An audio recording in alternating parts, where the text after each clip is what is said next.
Hi, this is Mark. I want to do a video on Bitcoin, but before you make a decision to watch this, I just want to say I'm not going to try to persuade you for Bitcoin or against Bitcoin. It's not the point of this video.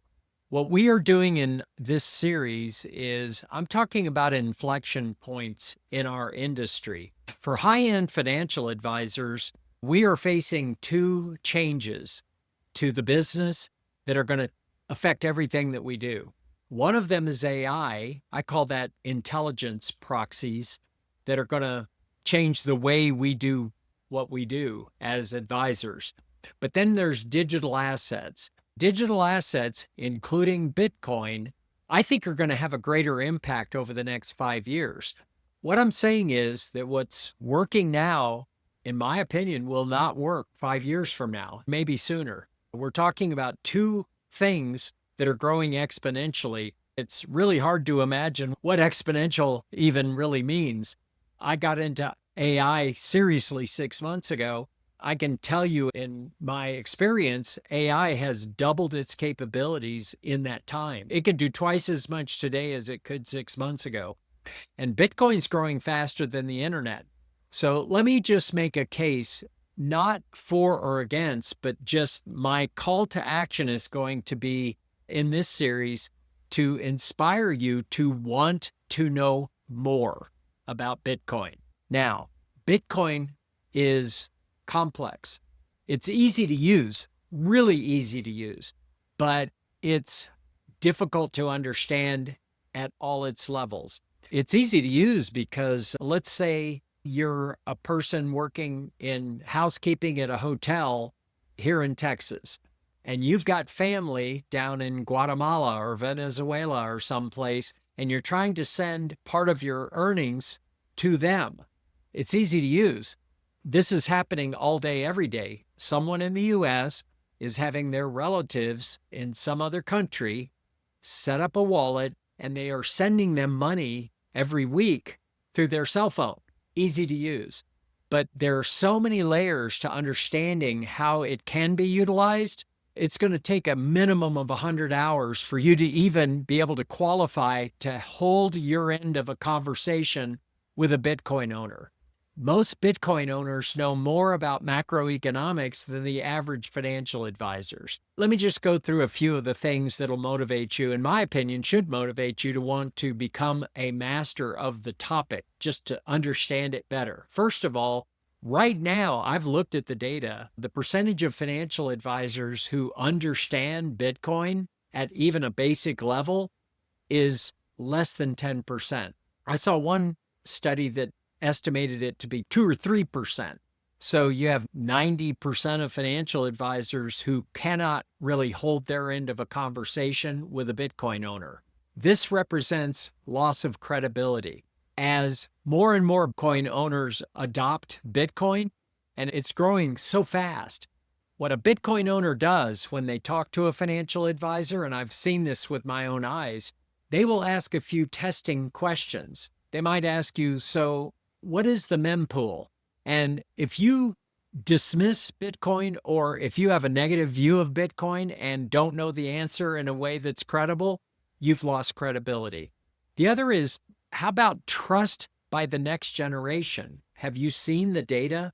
I think the hope for advisors is, I've got these affluent, ideal clients, and my hope is when they're gone, as the next generation inherits their wealth, that I'll work with the next generation. Data shows that less than 1 in 7 inheritors work with the parent's advisor. I can tell you this, if you interact with the next generation that's inheriting all this wealth, and you seem like you don't know anything about digital assets, you fail the test and being able to answer questions about Bitcoin in particular, you are not going to work with the next generation. But what we recommend, and what I have done myself, is to reach out to the next generation of my clients. For years, I have recommended that we have a meeting, a family meeting, with the next generation of the inheritance, and that we cover some issues that I bring up as relevant before the parents have passed. Well, It's in these meetings, if you will reach across the generations and try to establish good relations now, then your mastery of Bitcoin will show up. And as every year progresses from this year forward, there will more and more be topics coming up regarding digital assets and questions that you better have good answers to. I'll give you another reason that should be a reason that would motivate you to want to invest 100 hours to master the topic of Bitcoin. How about enhancing planning outcomes?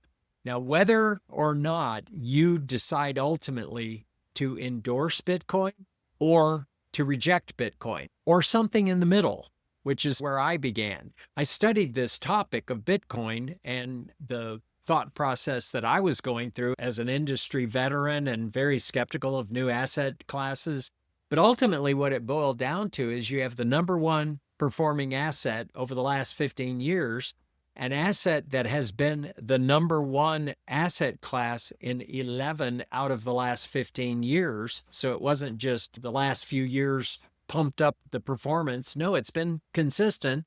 An asset class that delivers 4 to 5 times the performance of the S&P 500, but at 4 to 5 times the volatility. Where I came down initially was maybe I could see putting 1 or 2% of a client's assets in Bitcoin. And by the way, nothing I say represents investment advice. I am not telling you what to do. I'm specifically telling you I'm not telling you what to do. I'm trying to say things that will inspire you to want to know more about Bitcoin. But initially, as I was studying this, I thought I went from total rejection of Bitcoin to thinking this could be a percentage of a client's portfolio, might be suitable. Versus if a client were to ask you, like over the next 3 years, I'm predicting that more and more clients are going to be asking about this asset class that's in the headlines almost every week because of its outperformance of equities. But enhancing planning outcomes is not something that I'm predicting that you will come to the conclusion of. It's something that clients will be asking you, saying, will Bitcoin or could Bitcoin enhance my planning outcomes? Versus maybe a client thinks if you're clueless on this topic, they're missing alpha. In their mind, they'll be thinking, if I have an advisor that's not really up to speed on Bitcoin, there's probably excess returns that are possible that I'm missing. Now, whether or not this is true is, again, not the issue. I think the issue is my call to action. Are you willing to make the commitment right here, right now, that you're going to get up to speed on Bitcoin? Put in the 100 hours that are required. I encourage you to join us at the Mark of Mastery. The Mark of Mastery is a community of high-end financial advisors, all of whom deliver truly comprehensive financial services. It's free. I am beginning to build a subset of content on that site around digital assets, Bitcoin in particular, and digital intelligence proxies, which is AI. These two inflection points represent what every inflection point represents. It's a period of maximum risk, but also of maximum opportunity. A lot of advisors will be out of work 5 years from now because of all the creative destruction created by Bitcoin and AI. But you don't have to be one of those. Right now, we are developing what I call protection modes around financial advisors to be thinking right now, what is it that AI can't do that only humans can do? And how do we harness Bitcoin and digital assets, at least our understanding and mastery of the topic, so that we can express our thought leadership to our clients and we represent a forward-thinking professionalism that clients are looking for, and for sure the next generation after the clients are looking for.